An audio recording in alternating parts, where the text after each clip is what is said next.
Hi everyone, thank you for tuning in. My name is Johnson Chong. I'm the author of Sage Sapien, From Karma to Dharma, and I'm also a spiritual guide. Today, in this video, I want to share a story about my personal journey and how I broke through denial, repression, and self-torture as a gay Chinese American male born to refugee parents. My childhood was very physically difficult when it came to discipline, for sure, and so I grew up with this underlying fear of telling the truth openly because I was afraid of being rejected. The only way to make sense of my childhood was that the universe operated under this unrelenting Machiavellian principle, and the only way to survive was to be mindful of how to eat and not be eaten. So I built up all these walls that kept people at a distance because I secretly hated myself. I hated myself and I blamed my culture for creating unresolved trauma in my family. My saving grace was that I stumbled on yoga at 19. I started a diligent yoga practice by 20, and yoga eventually became my gateway drug into meditation. There were instances in class where I would go into a sort of daydream during Shavasana, the relaxation bit at the end of class, and I would start to cry. It was most unexpected. I wasn't thinking about sad thoughts, but my body was going through an intense kinesthetic release. My body wanted to let go so badly of these old wound stories, and so my limbs would tremor while this overwhelming grief came over me. In retrospect, I recognize that I never gave myself the permission to grieve the loss of my innocence. Then it would keep happening to the point that I would be very wary at the end of a yoga class and I would just leave early just to avoid an emotional meltdown. I was open to explore a way out of these intense emotional outbursts, and that's when I discovered meditation. I was immediately hooked. I was fascinated by the concept of detachment and the concept that I was not my body and I was not my mind, and that I was connected to a bigger picture. For those brief moments in meditation class, I was no longer my cultural baggage or my repressed homosexual self. I was just like everyone else in class. I was part of a consciousness that didn't have labels.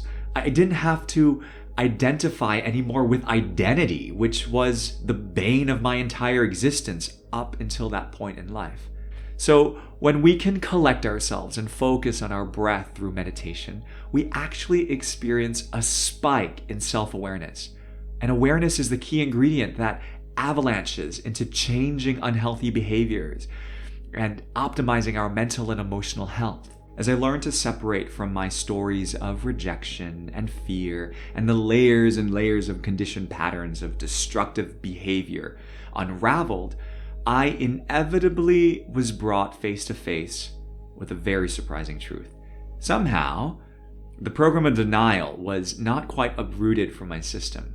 My childhood pattern of running and hiding from my core issues crept its way into my meditations.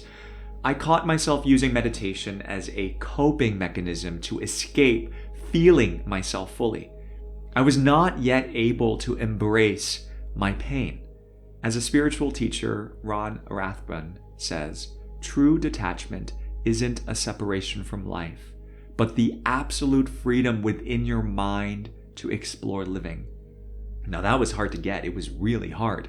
I spent my days taking various spiritually minded courses, and I was still struggling with this emotional whirlwind of, I'm mad, I'm really sad, why do I feel so much pain, life is unfair.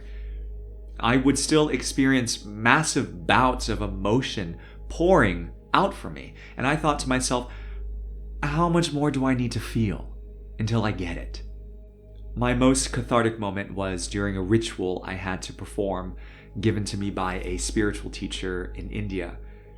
I was instructed to pray to the river, to communicate with the elements and to connect deeply into the source of existence to discover my own answers. The doubtful part of myself thought it was silly. So after a few moments of negotiating between my doubt and my willingness to change, I finally gave in. I thought to myself, I did not fly halfway across the world for half-ass answers, so just get on with it already. And so I did. My meditation practice had always been focused on distancing myself from the intensity of my undesirable emotions, the parts of myself that I had put in the basement. I had never really had a direct communication with God or Source or existence tete-a-tete.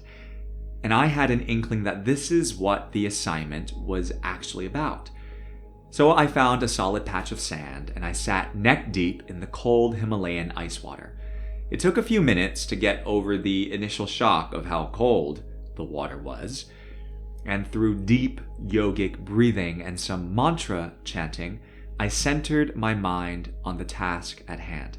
I started to get very clear visuals and an intuitive felt sense of what I was seeing.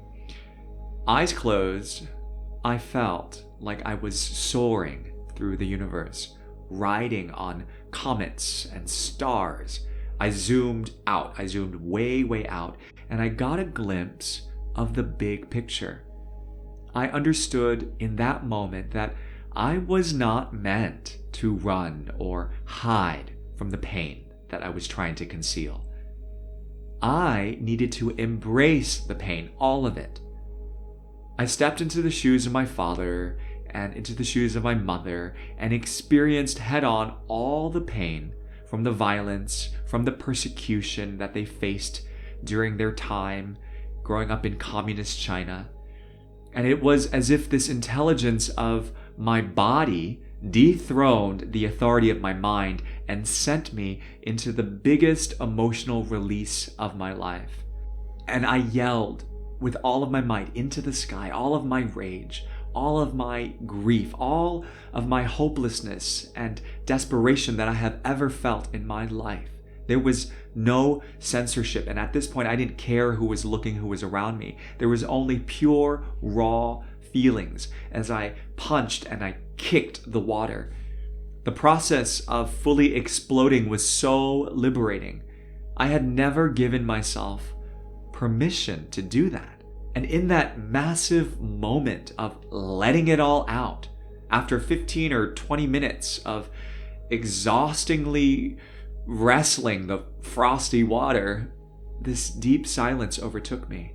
And I understood not only on a mental level, but on a visceral level, that underneath all the pain, I was pure consciousness, just like this river that was flowing. I was pure energy. I was pure flow.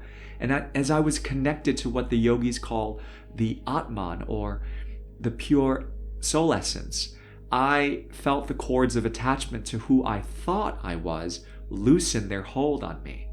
I was not a gay person, a Chinese American, a son, a brother, a lover, a yoga teacher, a meditation teacher, a victim. I wasn't any of those things. It was this blissful shedding of every label that was ever externally or internally imposed.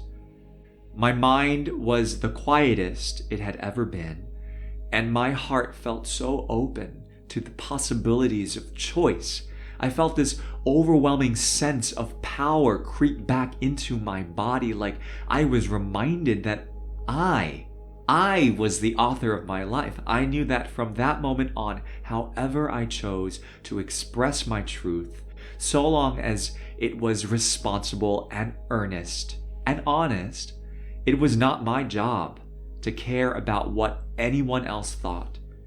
And I tell this story not because it is unique, but because we all have a hurt part of self that needs to be healed. I tell this story because I know my deep yearning for the truth is felt not only by myself, and it is my deepest wish and my life's mission to help the collective consciousness of this planet upgrade our core values of hiding and running And I want to help transform that to one of trust and truth and transparency, even if it means that we have to accept someone else's non-acceptance of us. I mean, where is the fun in living our lives half in the shadows because we were too afraid to get a little dirty? And so I leave you with that, to reflect on if there's any part of you that needs to be revealed, to be healed. So thank you so much for listening. I really appreciate you. Thank you again.